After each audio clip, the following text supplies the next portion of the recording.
নাহমাদুহু ওয়া নুসাল্লি আলা রাসূলিহিল কারীম আম্মা বা'দ। বাংলাদেশ জামাত ইসলামী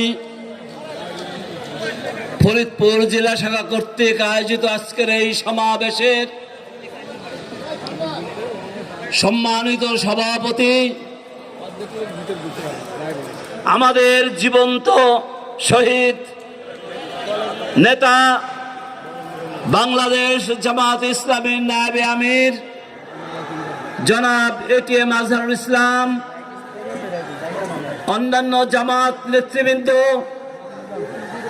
মঞ্চে উপবিষ্ট আর দলীয় ঐক্য জোটের সম্মানিত নেতৃবৃন্দ এবং আমার দেশবাসী ভাইয়ের, আসসালামু আলাইকুম। আমরা তারা একাত্ম হয়ে সিদ্ধান্ত নিয়েছে এই দেশকে যদি উন্নত করতে হয়, দেশের মানুষের শান্তি আনতে হয়, দুনিয়ায় শান্তি পরকালে মুক্তি যদি পেতে হয়, তাহলে যে সমাজ ব্যবস্থা আছে এই গুণেধারা সমাজ ব্যবস্থা, পচা জঘন্য সমাজ ব্যবস্থাকে উৎখাত করে দিয়ে নবী রাসূলদের অনুসরণে আমরা বাংলাদেশকে একটা সোনার বাংলা বানানোর জন্য আল্লাহর বিধানকে দেশে বিজয়ী করবে ইনশাআল্লাহ।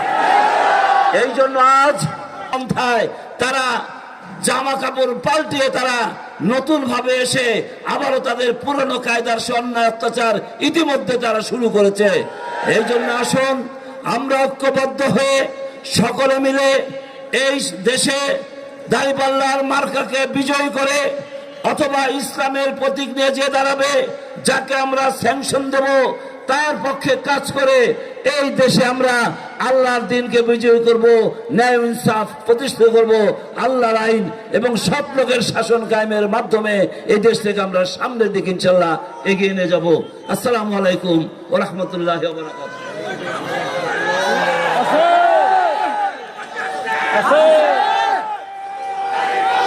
সম্মানিত ভাইয়ের আমার,